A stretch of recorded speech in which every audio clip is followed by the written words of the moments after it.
부탁드립니다. 그리스도 편지 설교를 듣기 전에 먼저 좋아요를 눌러 주시기를 바랍니다. 잠시 수고로 유튜브 알고리즘으로 다른 사람에게 복음이 전달될 수 있습니다. 전도를 하는 마음으로 부탁드립니다. 감사합니다. 스가랴 13장 1에서 6절입니다. 그날에 죄와 더러움을 씻는 셈이 다윗의 족속과 예루살렘 거민을 위하여 열리리라. 만군의 여호와가 말하노라. 그날에 내가 우상의 이름을 이 땅에서 끊어서 기억도 되지 못하게 할 것이며 거짓 선지자와 더러운 사기를 이 땅에서 떠나게 할 것이라. 사람이 오히려 예언할 것 같으면 그 낳은 부모가 그에게 이르기를 내가 여호와의 이름을 빙자하여 거짓말을 하니 살지 못하리라 하고 낳은 부모가 그 예언할 때 칼로 찌르리라. 그 날에 선지자들이 예언할 때 그 이상을 각기 부끄러워할 것이며 사람을 속이려고 털옷도 입지 아니할 것이며 말하기를 나는 선지자가 아니요 나는 농부라 내가 어려서부터 사람의 종이 되었노라 할 것이요. 혹이 그에게 묻기를 내 두 팔 사이의 상처는 어찌미냐 하면 대답하기를 이는 나의 친구의 집에서 받은 상처라 하리라. 성경입니다. 인생은 시간적 개념 안에서 살아가고 있고 대다수의 사람들이 성경 역시 그렇게 기록이 되어 있는 것으로 보고 있습니다. 물론 이스라엘을 택하셔서 그들을 비유와 예표로 해서 말씀을 하니까 또 성경이 그렇게 기록이 되어 있으니까 인생들이 그렇게 성경을 보는 것은 너무도 당연합니다. 이스라엘입니다.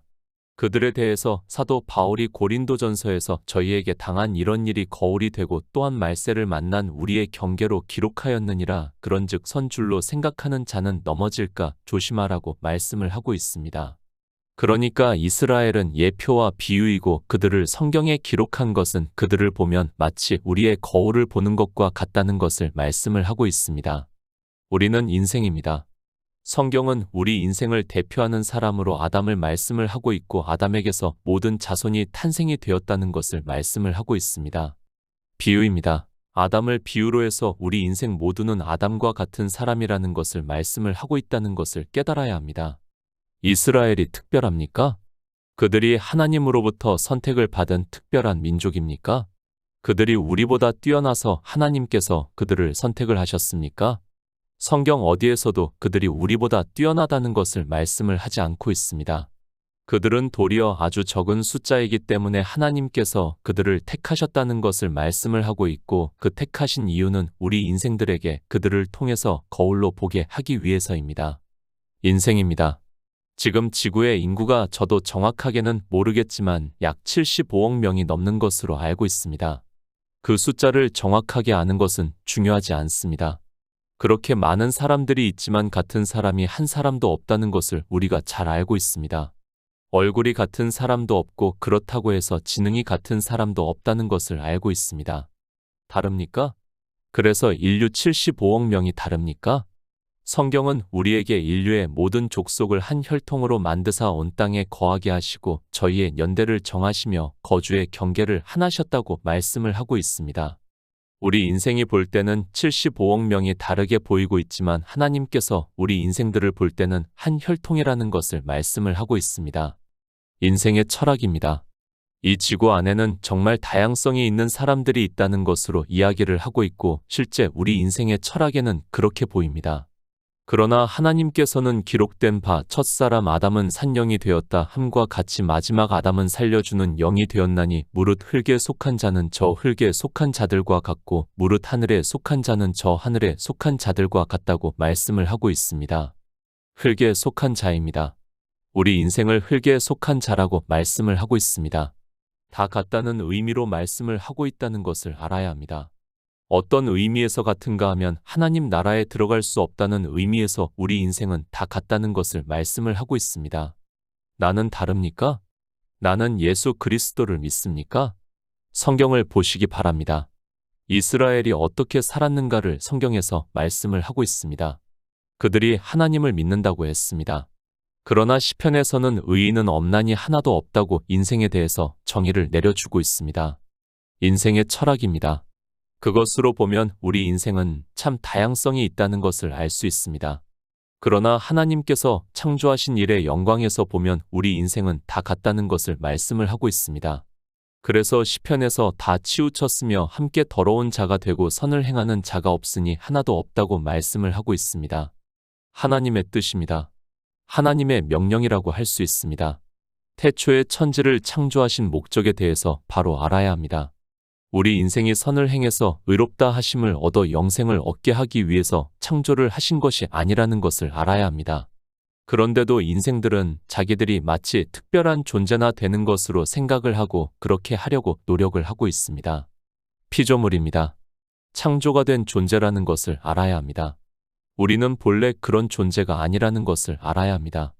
그래서 이사야 선지자는 대저 우리는 다 부정한 자 같아서 우리의 의는 다 더러운 옷 같으며 우리는 다 쇠폐함이 잎사귀 같으므로 우리의 죄악이 바람같이 우리를 몰아간다고 말씀을 하고 있습니다. 다입니다. 그 중에 어느 한 사람이 제외가 된 것이 아니라 성경은 다라는 것을 말씀을 하고 있습니다. 그런데 종교는 자기들만은 다르다고 하면서 그 다른 것을 나타내 보이려고 하고 있습니다. 성경에서는 우리 인생에 대해서 다 부정한 자 같다고 말씀을 하고 있고 우리의 의는 다 더러운 옷을 입은 것과 같다고 말씀을 하고 있는데 성경 말씀을 애써 무시를 하고 있는 것이 종교인들입니다. 인생입니다. 본래 종교성을 가지고 있습니다. 그런 그들이 선지자들의 말씀을 애써 무시를 하고 있습니다. 의인은 없다고 말씀을 하는데도 굳이 의인이 되려고 노력을 하고 있습니다. 성경에서 우리의 의는 더러운 옷과 같다고 말씀을 하면 지혜를 구해서 왜 우리의 의가 더러운 육과 같을 수밖에 없는가를 깨달아야 하는데 자기들만은 다르다는 것을 나타내 보이려고 하고 있고 그것이 종교성입니다. 하나님입니다. 우리 인생에 대해서 이렇게 선지자들을 통해서 분명하게 말씀을 하고 있습니다. 율법에서도 우리가 더럽다는 것을 말씀을 하고 있고 율법을 지킬 수 없다는 것을 말씀을 하고 있지만 이스라엘을 보더라도 모세가 율법을 반포를 하니까 그들이 한 목소리로 우리가 다 지켜 준행하겠다고 말을 하고 있습니다. 이것이 인생입니다.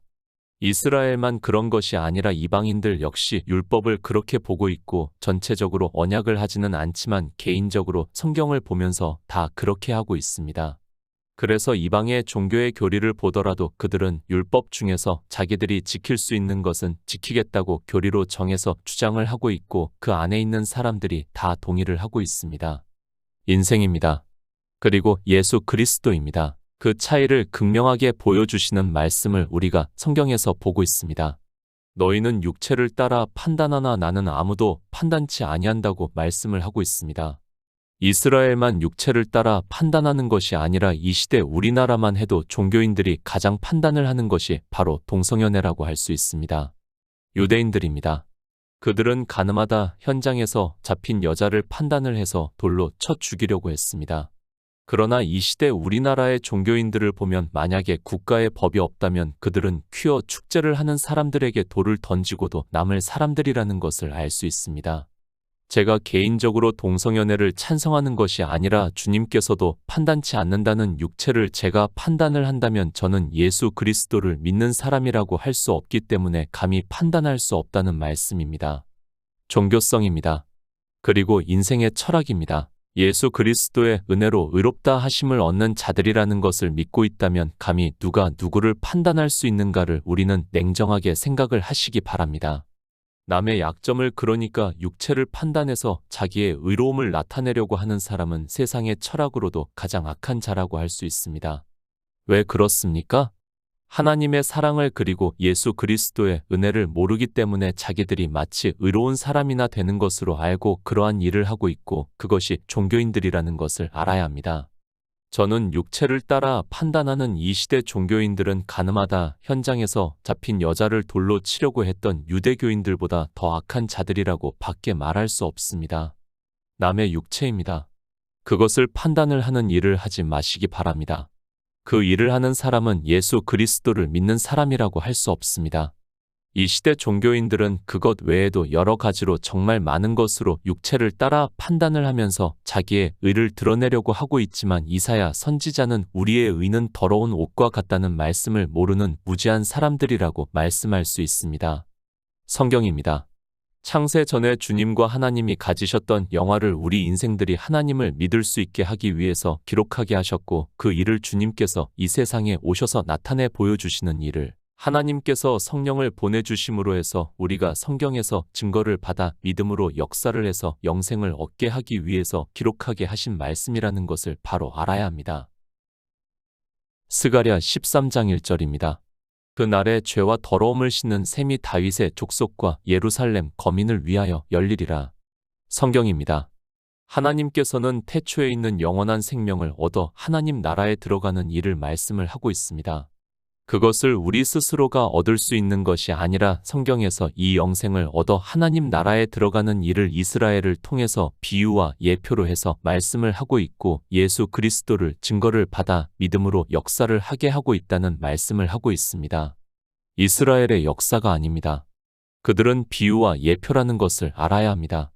그들을 통해서 우리가 어떻게 영생을 얻어 하나님 나라에 들어가는가를 말씀을 하고 있고 그 일을 증거를 받음으로 해서 우리가 예수 그리스도를 믿어 영생을 얻을 수 있다는 말씀을 하고 있습니다. 스가랴 선지자입니다. 다리오 왕 시대에 있던 선지자라는 것을 말씀을 하고 있습니다. 이스라엘이 바벨론의 포로가 되어갔습니다. 그리고 이제 하나님께서 예레미야 선지자에게 약속을 하신 것과 같이 70년이 되어 유다 민족이 예루살렘으로 돌아오는 일을 말씀을 하고 있습니다. 역사적 사실입니다. 그러나 우리는 그 일을 역사적 사실로 보아서는 안 됩니다. 하나님께서는 우리에게 이스라엘의 역사적 사실을 말씀을 하기 위해서 이 성경을 기록하게 하신 것이 아니라 그들은 우리의 비유와 예표이고 창조하신 일의 영광을 말씀을 하고 있다는 것을 알고 왜 하나님께서는 우리 피조물들을 창조하셨는가를 진리로 인도하심을 받아야 합니다. 기초입니다. 그런데 인생들은 성경을 역사적 사실로 보고 있습니다. 특히 성경이 역사적 차례로 편찬이 되어 있다 보니까 인생들은 거기서 벗어나지를 못하고 있습니다. 거기서 벗어나지를 못하고 있고 그래서 심지어는 이스라엘의 역사를 연구를 하는 사람들까지 있는 것으로 알고 있습니다. 이스라엘의 역사입니까? 그것을 알기 위해서 성경을 봅니까? 주님께서 유대인들에게 너희가 성경에서 영생을 얻기 위해서 성경을 상고하거니와 이 성경은 곧 내게 대해서 증거를 하는 것이라고 말씀을 하고 있습니다. 그러니까 모든 성경은 창세 전에 있던 영화를 주님께서 오셔서 나타내 보여주시는 일을 말씀을 하고 있습니다. 그래서 믿음입니다. 역사적 사실을 알고 믿는 것이 아니라 하나님께서 창세 전에 있던 영화를 주님께서 이 세상에 오셔서 나타내 보여주시고 있고 그 일을 성경에서 증거를 받아 예수 그리스도를 믿고 있고 그래서 성경은 오직 나의 의인은 믿음으로 살리라고 말씀을 하고 있지만 믿음이 무엇인지도 모르는 사람들이 그저 종교 안에서 자기들이 믿고 싶어하는 마음을 가진 것으로 믿는다고 하고 있습니다. 13장입니다. 성경은 연결되어 있다는 것을 늘 말씀을 하고 있습니다. 12장에서 예수 그리스도의 십자가를 말씀을 하고 있고 내가 다윗의 집과 예루살렘 거민에게 은총과 간구하는 심령을 부어주리니 그들이 그찌른 바 그를 바라보고 그를 위하여 애통하기를 독자를 위하여 애통하듯 하며 그를 위하여 통곡하기를 장자를 위하여 통곡하듯 한다고 말씀을 하고 있습니다. 예수 그리스도입니다. 주님께서 이 세상에 오셔서 창조하신 일의 영광을 다 이루시는 것을 말씀을 하고 있고 그리고 난 후에 13장을 말씀을 하고 있다는 것을 제가 굳이 말씀을 하지 않아도 알 수 있는 말씀입니다. 그런데도 인생들은 13장을 따로 생각을 하고 있고 성경을 장절을 끊어서 보는 것에 너무도 익숙해져 있습니다. 6월절입니다. 그리고 13장은 오순절이 임하는 것을 말씀을 하고 있다는 것을 알 수 있는 말씀이라고 저는 생각을 하고 있습니다. 그런데도 이 시대 종교 안에 있는 사람들은 모세가 절기를 정해서 반포를 했지만 그것이 무엇인지를 모르고 있고 그 율법이 폐하여졌다는 정말 이해할 수 없는 말을 하고 있습니다. 그날에 성령이 오시는 날을 비유로 하고 있다는 것을 알 수 있는 말씀입니다. 우리가 복음서를 보아도 알 수 있듯이 주님께서 십자가를 지시고 난 후에 장사 지내시고 3일 만에 영으로 부활을 하시고 40일 동안 제자들에게 보이시다가 하나님 나라에 들어가시면서 몇 날을 기다리라고 말씀을 하고 있고 실제 오순절이 임함에 성령이 오시는 일을 말씀을 하고 있습니다. 요한복음 7장 38에서 39절입니다. 나를 믿는 자는 성경의 이름과 같이 그 배에서 생수의 강이 흘러나리라 하시니 이는 그를 믿는 자의 받을 성령을 가리켜 말씀하신 것이라 예수께서 아직 영광을 받지 못하신 고로 성령이 아직 저희에게 계시지 아니하시더라. 인생의 언어입니다. 종교인들이 너무 샤머니즘에 빠져 있는 것을 볼 수 있습니다. 생수라고 말씀을 하니까 실제 마치 무슨 셈이 있는 것과 같이 이야기를 하고 있고, 종교는 이런 말씀들을 문자 그대로 적용을 해서 교인들을 미혹을 하고 있는데 인생들이 얼마나 종교에 취약한가를 쉽게 알 수 있습니다. 12장입니다. 누가 봐도 예수 그리스도의 십자가를 말씀을 하고 있습니다. 그러면 이제 성령이 오시는 일을 말씀을 하고 있다는 것을 모세의 율법에서 절기만 바로 알아도 깨달을 수 있는 말씀입니다. 그래서 스가랴 선지자는 성령이 오시는 일을 그날에 죄와 더러움을 씻는 셈이 다윗의 족속과 예루살렘 거민을 위하여 열리리라고 말씀을 하고 있습니다. 죄와 더러움입니다. 죄라고 하면 인생들은 도덕적인, 그러니까 문자로 기록이 되어 있는 법을 어기는 죄를 말씀을 하는 것으로 생각을 하고 있습니다. 그것이 아니라 하나님의 명령은 영생이라는 것을 깨달아야 합니다. 우리 인생은 스스로가 영생을 얻을 수 없기 때문에 예수 그리스도께서 이 세상에 오셔서 구속의 일을 이루셨다는 것을 말씀을 하고 있습니다. 더러움입니다. 우리의 의는 더러운 옷과 같다고, 그러니까 구원을 받을 수 없다는 말씀을 하고 있습니다. 그 더러움을 씻는 것과 같이 하나님께서 우리에게 성령을 보내주심으로 해서 우리가 모든 진리 가운데로 인도하심을 받아 예수 그리스도를 믿는 일을 비유로 해서 말씀을 하고 있습니다. 마치 우리 신체가 그런 것으로 도덕적으로 생각을 하지 마시기 바랍니다. 창조하신 일의 영광입니다. 우리 인생으로는 하나님 나라에 들어갈 수 없습니다.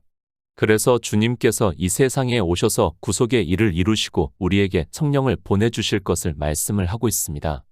요한복음에서는 나를 믿는 자는 성경의 이름과 같이 그 배에서 생수의 강이 흘러나리라 하시니, 이는 그를 믿는 자의 받을 성령을 가리켜 하신 말씀이라고 하고 있습니다. 성령입니다. 우리가 성령을 받는 일을 절기에서도 유월절을 비유로 해서 주님께서 이 세상에 오셔서 십자가를 지시는 일을 말씀을 하고 있고, 그리고 이제 맥추절에, 그러니까 오순절에 떡 2개로 요제로 흔들어서 드리라고 말씀을 하고 있고, 바로 오순절 성령이 오심으로 해서 우리에게 성령으로 난 영이, 그러니까 성령이 오심으로 해서 태초에 있는 생명을 믿음으로 역사를 한다는 말씀입니다. 예수 그리스도입니다. 이 세상에 오셔서 유월절을 먹이셨습니다. 그리고 그것을 대표로 하는 사람들이 바로 제자들이라고 할 수 있습니다. 그래서 요한복음 14장부터 이제 하나님께서 성령을 보내주시면 그들이 진리로 인도하심을 받는 일에 대해서 말씀을 하고 있습니다. 성령입니다. 그날에 죄와 더러움을 씻는 셈이 다윗의 족속과 예루살렘 거민을 위하여 열리리라고 말씀을 하고 있습니다. 그러니까 예수 그리스도를 믿는 성도들에게 성령이 오시는 일을 비유로 해서 말씀을 하고 있습니다. 그런데 이방의 종교인들은 이 성령을 하나님이라고 부르고 있고, 그러다 보니까 자기들의 종교 안에 있는 것으로 마치 모든 사람이 성령을 받은 것으로 생각을 하고 있습니다. 절대 아닙니다. 이스라엘은 우리의 비유와 예표입니다. 유대교인들이 성령을 받았습니까? 그들도 하나님을 믿는 사람들입니다. 그리고 그들 역시 다윗과 같은 왕이 오시는 일을 기다리고 있었습니다.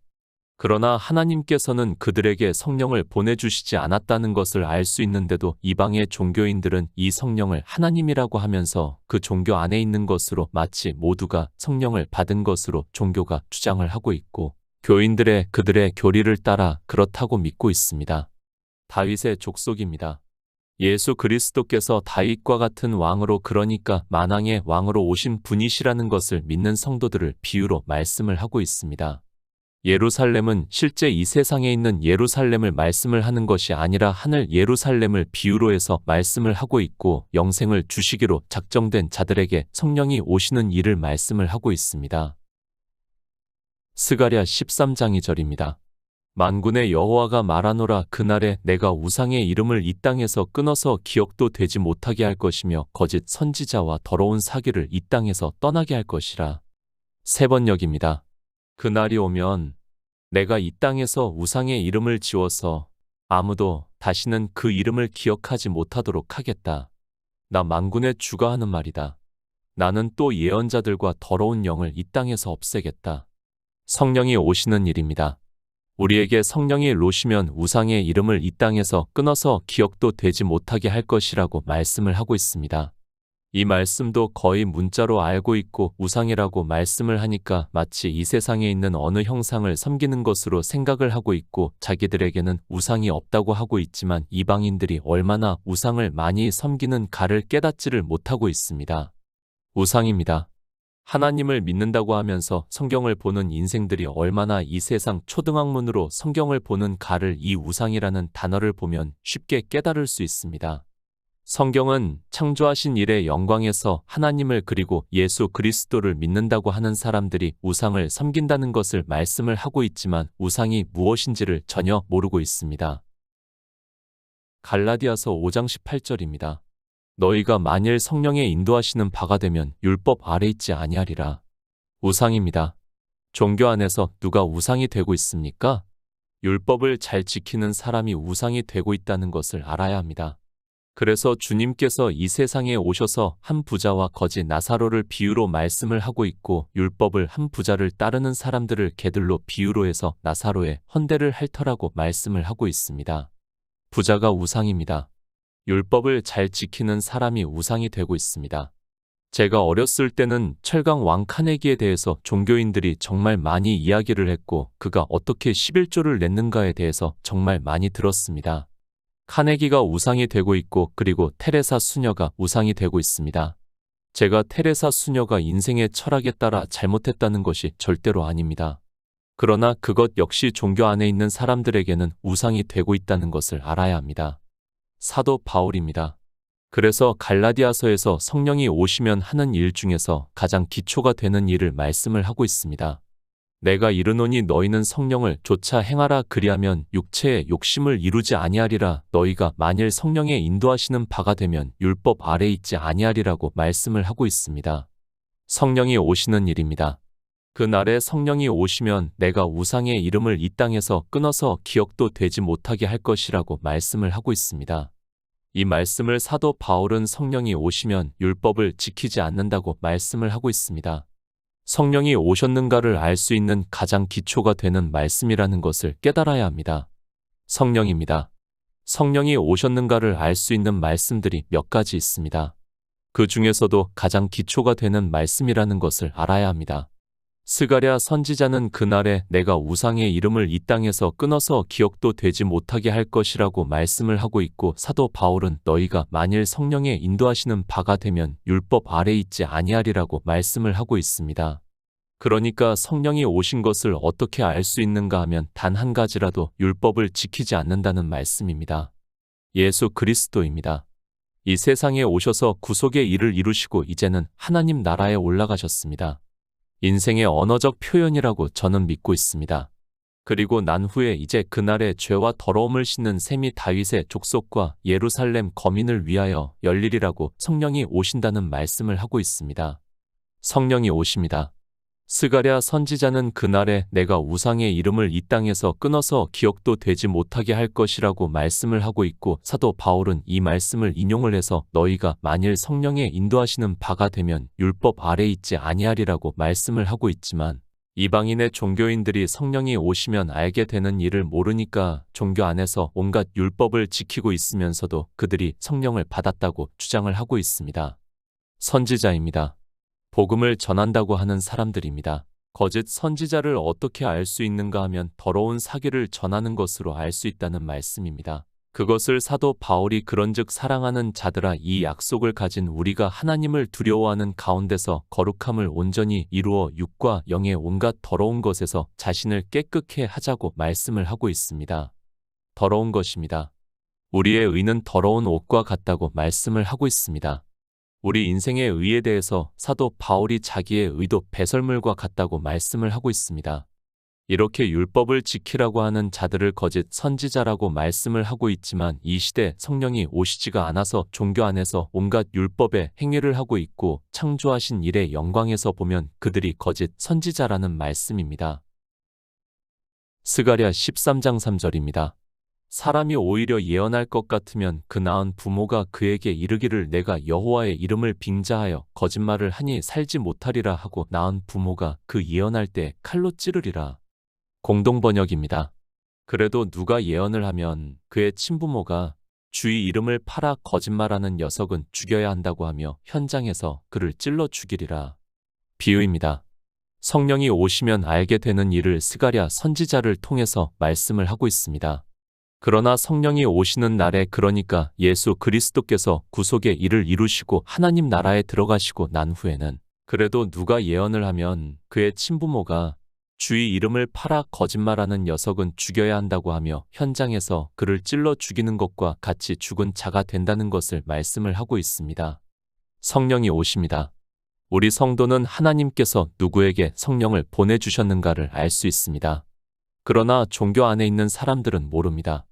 그들이 성령이 오셨다고 하면서 복음을 전한다고 하지만 마치 그 친부모가 그가 거짓말을 하는 것을 알고 찔러 죽이는 것과 같이 그는 죽은 자라는 것을 비유로 해서 말씀을 하고 있습니다. 스가랴 13장 4에서 5절입니다. 그날에 선지자들이 예언할 때에 그 이상을 각기 부끄러워할 것이며 사람을 속이려고 털옷도 입지 아니할 것이며 말하기를 나는 선지자가 아니요 나는 농부라 내가 어려서부터 사람의 종이 되었노라 할 것이요. 비유입니다. 성령이 오시면 알게 되는 일을 하나님께서 성령을 보내주신 자들에게 진리로 인도하심을 받을 수 있게 말씀을 하고 있습니다. 성령이 오십니다. 그날이 오면 어느 예언자라도 자기가 예언자 행세를 하거나 계시를 본 것을 자랑하지 못할 것이라고 말씀을 하고 있습니다. 복음을 전한다고 하는 사람들입니다. 그들이 복음을 전한다고 하지만 그들 스스로는 알게 된다는 말씀을 하고 있고 하나님께서 성령을 보내주신 우리 성도도 알게 되고 그러면 그들은 복음을 전한다고 하면서 하는 일을 자랑하지 못한다는 것을 말씀을 하고 있습니다. 이 시대 종교인들을 보면 거짓 선지자들이 복음을 전한다고 하면서 하고 있지만 성령이 오시지 않는 사람들은 안다는 말씀입니다. 그들이 말합니다. 내가 배운 것이 이것밖에 없어서 그러니까 내가 배운 대로 하고 있다고 말을 한다는 말씀입니다. 성령이 오시면 그날에 죄와 더러움을 씻는 셈이 다윗의 족속과 예루살렘 거민을 위하여 열리리라 만군의 여호와가 말하노라. 그날에 내가 우상의 이름을 이 땅에서 끊어서 기억도 되지 못하게 할 것이지만 거짓 선지자들이 있다는 것을 말씀을 하면서 그들이 내가 배운 것이 이것이라고 하면서 한다는 것을 말씀을 하고 있습니다. 그렇습니다. 그들은 종교에서 배운 그대로 이야기를 하고 있습니다. 성령이 오시는 일을 말씀을 하고 있고 하나님께서 성령을 보내주신 우리 성도는 이 모든 일을 알게 된다는 것을 말씀을 하고 있고 비유로 해서 그들이 거짓 선지자임을 우리 성도는 알게 되는 일을 비유로 해서 말씀을 하고 있습니다. 스가랴 13장 6절입니다. 혹이 그에게 묻기를 내 두 팔 사이의 상처는 어찌 미냐 하면 대답하기를 이는 나의 친구의 집에서 받은 상처라 하리라. 예레미야 8장 11절입니다.